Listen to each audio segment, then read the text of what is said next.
Assalamualaikum warahmatullahi wabarakatuh. Selamat pagi kepada anak-anakku sekalian. Salam sejahtera untuk kita semua. Puji syukur kehadirat Allah, kita masih diberi kesehatan dan juga kemampuan untuk tetap melaksanakan aktivitas pembelajaran meskipun hari ini kita terhalang dan tidak bisa melaksanakan tatap muka secara langsung sehingga pembelajaran harus dilaksanakan secara daring. Oke, pagi hari ini kita akan masuk ke mata pelajaran Sistem Kelistrikan Mesin Industri dengan materi memahami simbol dan diagram listrik. Jadi ini adalah materi pertama kita dalam mata pelajaran Sistem Kelistrikan Mesin Industri. Kenapa sih kita perlu memahami sistem kelistrikan mesin industri? Di sebuah industri atau di setiap industri yang dilengkapi dengan mesin-mesin mekanis itu digerakkan oleh energi listrik. Energi listrik yang digunakan itu perlu dikontrol agar bisa menggerakkan mesin sesuai dengan fungsinya. Contohnya, di layar kita telah tertampil sebuah mesin vries atau mesin milling dengan panel kontrolnya. Mesin milling ini dapat berputar searah jarum jam, berlawanan arah jarum jam, dapat bergerak mekanis ke atas dan ke bawah. Itu karena ada panel kontrol dan tombol-tombol kontrol. Maka dari itu penting untuk kita mempelajari bagaimana sih panel kontrol itu bekerja dan bagaimana sih panel kontrol itu dapat dirangkai. Kita langsung masuk ke materi pertama. Materi dasar kita perlu memahami dulu simbol-simbol dari panel kontrol yang biasa digunakan oleh mesin-mesin industri. Pemahaman simbol-simbol ini sangat penting karena kita akan mampu membaca gambar rangkaian yang akan kita implementasikan kepada panel kontrol yang ini. Jadi, meskipun terlihat rumit, panel kontrol ini akan kita gambar dengan sederhana yang diwakilkan dengan simbol-simbol tadi.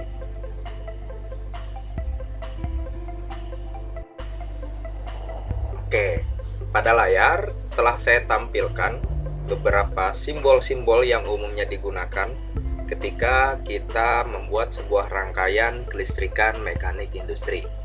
Oke, yang pertama adalah simbol dari indikator. Nah, simbolnya itu ada lingkaran dengan menyilang di tengahnya.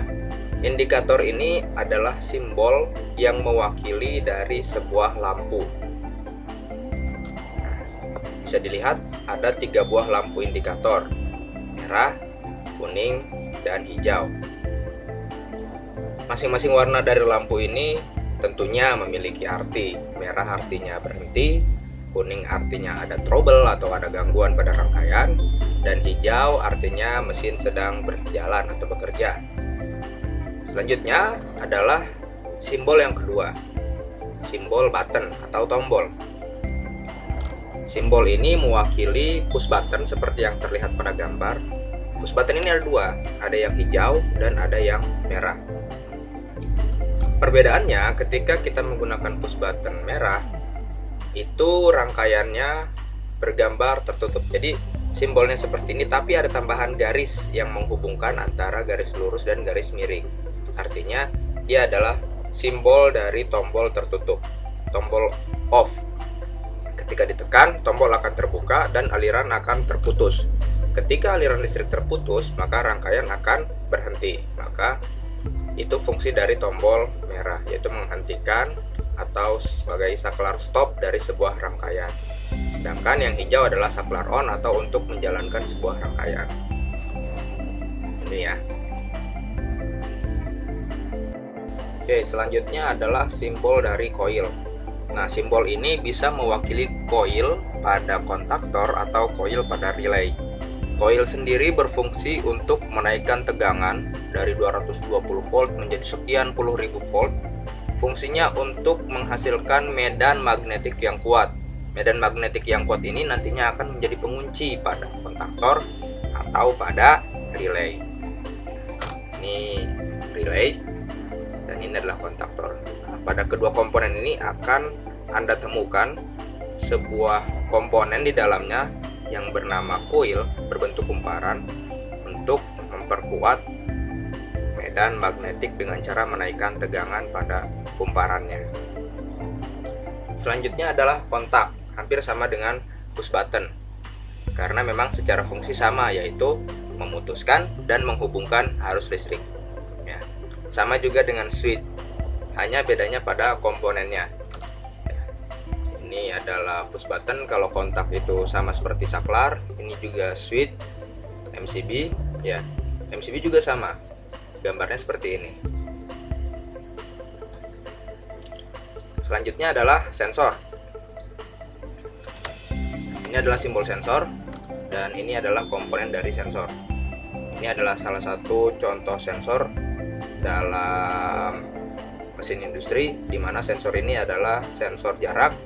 Jadi ketika telah mencapai jarak tertentu, dia akan membaca adanya benda dan kemudian mengirimkan sinyal pada rangkaian listrik yang telah kita install atau yang telah kita pasang. Nanti sensor ini akan memberikan efek-efek kepada mesin. Salah satunya, contohnya ketika ada sebuah barang telah melewati dari sensor ini, maka mesin akan melakukan pekerjaan lainnya. Misalnya mesin akan menggerakkan penjepit untuk mengangkat barang tersebut dan dimasukkan ke dalam packing atau ke dalam kardus. Oke. Ini adalah fuse atau sikring sebagai pengaman. Ini adalah gambar fuse-nya. Jadi sikring ini berfungsi ketika ada arus lebih yang melebihi dari batas yang bisa dilewati oleh sikring, maka sikring ini akan terputus sehingga rangkaian tidak mengalami kerusakan karena dilalui oleh arus yang melebihi batas maksimalnya. Contoh, sikring 5 ampere, ketika dilalui oleh 10 ampere, sikring itu akan terputus sehingga rangkaian yang berada di belakang sikring itu tidak akan dilalui oleh arus besar yang bisa saja merusak dari komponen tersebut. Berikutnya adalah kontaktor. Ini adalah simbol dari rangkaian kontaktor, yang mana simbol ini mewakili sebuah komponen yang kita bisa sebut kontaktor. Ini adalah komponen dari kontaktor tersebut. Kontaktor ini berfungsi sebagai magnetic switch karena dia akan menjadi pengunci ketika telah dialiri arus listrik. Hal ini bisa terjadi karena tadi sudah Bapak jelaskan ada yang namanya coil di dalam kontaktor dan di dalam relay. Jadi ketika coil ini dialiri oleh arus listrik, maka si kontaktor ini akan mendapatkan gaya magnetik yang sangat besar. Dan rangkaian dari kontaktor yang terbuka, normally open, akan tertarik oleh magnetik sehingga terhubung. Baiklah, selanjutnya adalah transformator atau bisa disebut dengan trafo. Nah, trafo ini adalah sebuah alat yang bisa merubah taraf tegangan menjadi lebih besar atau lebih kecil dari tegangan inputnya. Misalnya, tegangan 220 volt itu dapat diturunkan menjadi tegangan 12 volt. Atau sebaliknya, tegangan 110 volt bisa dinaikkan menjadi lebih besar, yaitu 220 volt. Transformator hanya bekerja pada tegangan AC atau arus bolak-balik. Nah, transformator ini bekerja dengan prinsip medan magnetik, induksi magnetik. Jadi, ada dua kumparan seperti dilihat pada simbolnya tadi. Kumparan ini akan menghasilkan induksi magnetik, flux magnetik yang akan menghasilkan perbedaan di inti besi yang dilalui oleh arus listrik sehingga terjadi kenaikan tegangan. Ya. Kemudian selanjutnya adalah grounding. Ini adalah rangkaian grounding. Simbolnya ada garis dengan beberapa garis di bawahnya seperti garpu rumput. Jadi grounding ini adalah alat pengaman dari sistem kelistrikan mekanik industri. Grounding atau pentanahan digunakan untuk mendistribusikan arus berlebih yang bocor melalui rangkaian listrik yang ada di suatu mesin. Nah, ini adalah contoh grounding. Jadi dia dipasang di tembok atau di dalam tanah. Hal ini dilakukan karena massa bumi yang sangat besar dianggap dapat menetralkan arus listrik berlebih yang keluar dari sistem rangkaian. Selanjutnya adalah alat ukur, measurement. Di sini adalah ampere meter, simbolnya seperti ini. Di sini kita bisa menarik simbol garis rangkaian pada ampere meter. Ini contohnya ya, ampere meter yang biasa kita lihat di panel box control. Oke. Selanjutnya ada kontaktor circuit breaker. Ini adalah penggabungan antara kontaktor dengan thermal overload. Kita langsung masuk ke thermal overload relay. Ya, dalam sebuah mesin pasti ada yang namanya pengaman, mulai dari fuse hingga thermal overload relay. Thermal overload relay ini dapat menjadi pengaman suatu rangkaian ketika terjadi kenaikan tegangan yang dapat merusak sistem kelistrikan yang ada pada suatu mesin. Ini adalah gambar dari TOR, thermal overload relay. Dia bekerja ketika panas berlebihan karena adanya tegangan naik yang tidak stabil akan menyebabkan plat bimetal di dalamnya menjadi melengkung dan memutuskan hubungan dari suatu rangkaian tersebut. Nah, putusnya hubungan dari rangkaian tersebut akan mematikan sistem kelistrikan sehingga tidak terjadi kerusakan pada komponen. Selanjutnya adalah motor 3 pas. Ini adalah motor yang kita gunakan dalam suatu mesin industri. Mesin bubut dapat berputar karena ada motor 3 pasa yang dihubungkan oleh fan belt. Begitupun dengan mesin fresh. Mesin fresh ini ada motor 3 pasanya. Iya, itu dia. Ya. Ini adalah simbol motor 3 pasa, biasanya terletak di akhir rangkaian. Ini adalah plug atau tempat menghubungkan arus, ya. Ini adalah komponen dari plug. Selanjutnya ada power supply.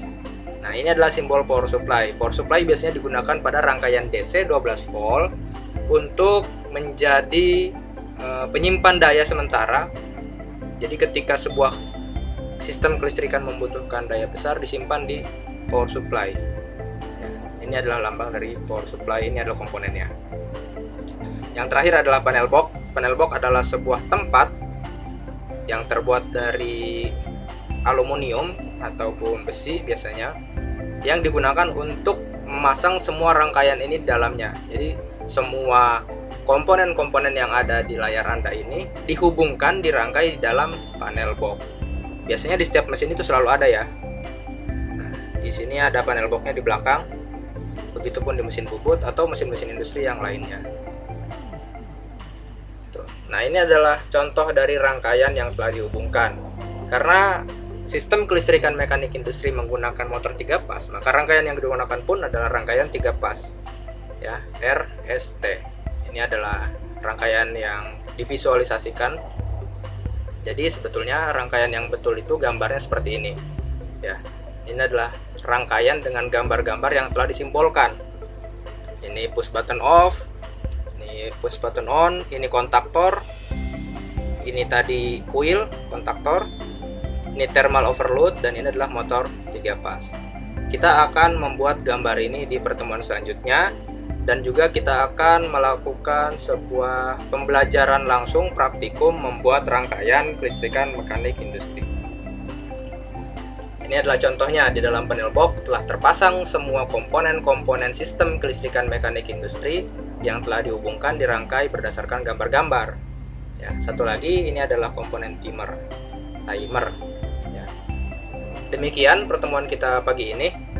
Saya ucapkan terima kasih. Pesan saya, semangat terus belajar di rumah.